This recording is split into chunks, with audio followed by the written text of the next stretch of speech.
my friends, welcome to my YouTube channel. I am your host Indrani. Please subscribe my channel and press the bell icon button.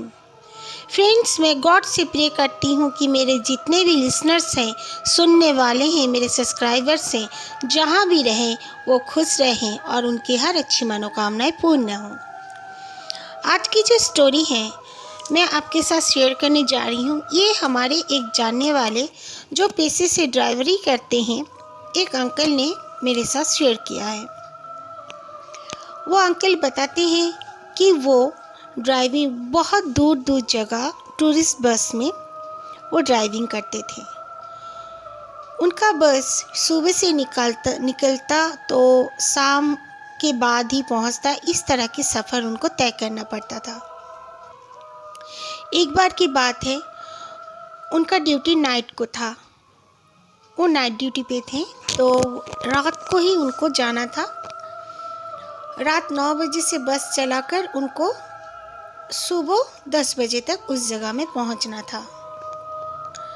But उनके जो place में इतना धुंध हो रखी थी और फिर काफ़ी ठंड भी पड़ी हुई थी, इसीलिए लाइन वाइज जो पुलिस रहते हैं, पुलिसमैन लाइन वाइज हर बसेस, टैक्सी, ऑटो जो भी व्हीकल्स थे सबको लाइन वाइज भेज रहे थे।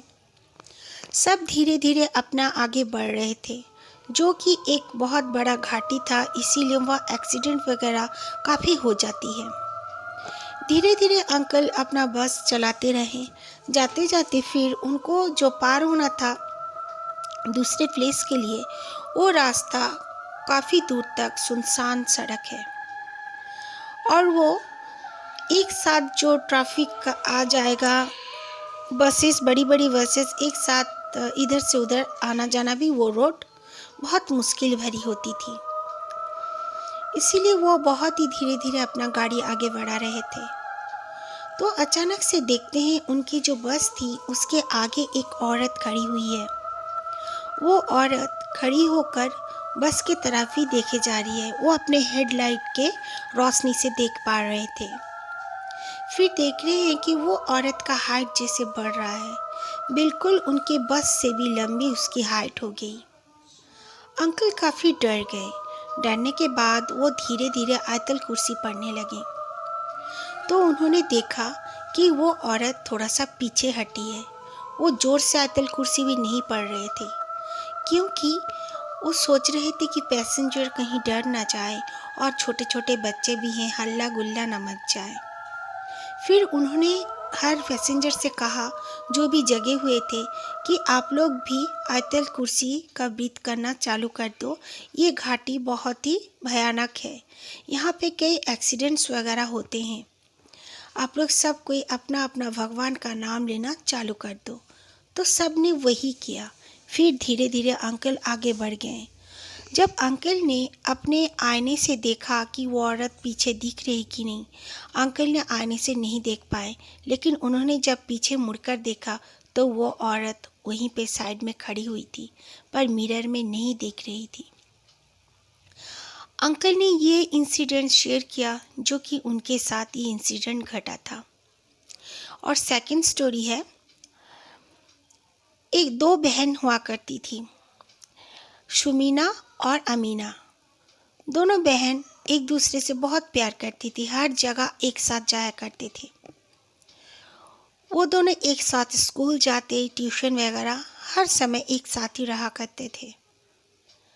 अमीना थोड़ी सी बड़ी थी सुमीना से और सुमीना थोड़ी छोटी ही थी। एक बार की बात है, अमीना और सुमीना किसी अपने कज़िन का घर जा रहे थे। उनकी मम्मी और पापा बाद में आएंगे बोले उनके भाई के साथ, और उन दोनों को कहा कि तुम दोनों चले जाओ। वो दोनों जहाँ से जाते हैं, उनका घर जाया जाता है, उनका कज़िन का घर, तो वहाँ पर एक छोटा सा मस्जिद भी पड़ता है। तो अमीना सुमीना धीरे धीरे जा रही थी, तब थोड़ी सी बारिश भी हो रखी थी। तो सुमीना जो छोटी सिस्टर थी उसने पानी को अपने पैर से उछाला। फिर दोनों इसी तरह अपने कज़िन के घर पहुंच गए। फिर उनके मॉम, डैड, उनका भाई सब कोई आया। उन्होंने उनको खाने पर बुलाया था। उन्होंने डिनर कंप्लीट किया, फिर अपने पेरेंट्स के साथ घर आ गए। घर आते ही सुमीना धड़ाम से नीचे गिर गई। ये देखकर उनके पेरेंट्स काफ़ी डर गए और उसको उठाने लगे। वो बिल्कुल एक स्टैचू जैसे लग रही थी, ना हाथ हिला रही थी, ना पैर हिला रही थी, ना कुछ, और उसकी आंखें भी एकटक छत के ऊपर देख रही थी। उनके पापा काफ़ी डर गए और उनको हॉस्पिटल में ले जाया गया। हॉस्पिटल में उनको एडमिट कर लिया गया, लेकिन सुमीना में कोई भी तब्दील नहीं देखी गई। 7 दिन हॉस्पिटल में रहने के बाद डॉक्टर्स को कुछ समझ में नहीं आ रहा था। उनको घर ले आया गया। वो बिल्कुल भी हिल डुलती नहीं थी और फिर खाना भी नहीं खा पाती थी, जस्ट उसको सूप दिया जाता था। उसके बाद एक दिन वो लोगों ने कहा कि दादी के घर में जाएंगे वेकेशन में। सुमीना की दिन पर दिन हालत खराबी होती जा रही थी। दादी के घर जाकर शाम के समय में सब कोई अपना सहन में बैठे बातें कर रहे थे। अचानक से देखते हैं कि सुमीना एक रूम में थी और फिर अचानक से सब कोई देखते हैं कि सुमीना छत पे खड़ी हुई है और सबको देख रही है झांक कर।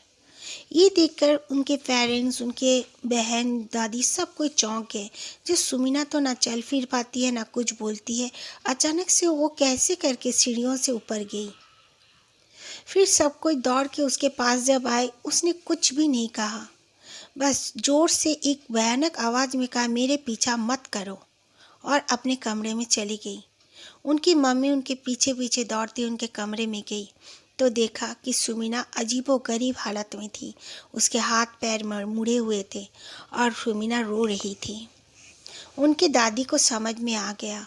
उन्होंने एक बाबा को बुलाया और कहा कि उनकी पोती के साथ इस तरह का काम हो रहा है। उन बाबा ने जब असर हुआ था जो जिनों का, उनको मुखातिब किया, उनको बुलाया सुमीना के शरीर में, तो वो जिन्हों ने कहा कि ये लड़की एक दिन कहीं बाहर जा रही थी और उस पानी के सामने में हमारा छोटा छोटा बच्चा था और इसने पैर से उन्हें उछलकर उन्हें चोट पहुंचाया था, इसीलिए हम इस लड़की को नहीं छोड़ेंगे।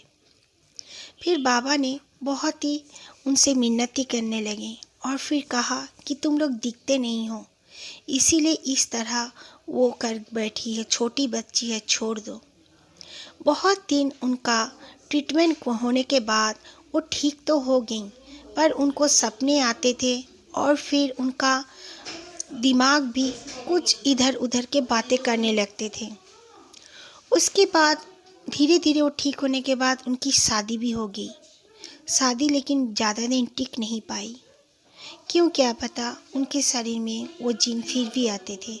कितने ताबीज़ें कराते थे, कितने दम वगैरह कराते थे, फिर भी वो कभी माँ नहीं बनी और वो फिर से अपने पेरेंट्स के पास आकर ही अपना आखिरी सांस तक अपने पेरेंट्स के पास ही रही। और फिर उनकी ज़िंदगी में ऐसा कुछ भी काम नहीं हो पाया कि उनकी ज़िंदगी खुशहाल हो। इसीलिए वो सारी ज़िंदगी वैसी ही रहेगी। अभी उनकी काफ़ी उम्र हो चुकी है, लेकिन वो फिर भी वैसा ही है। Okay, thank you friends.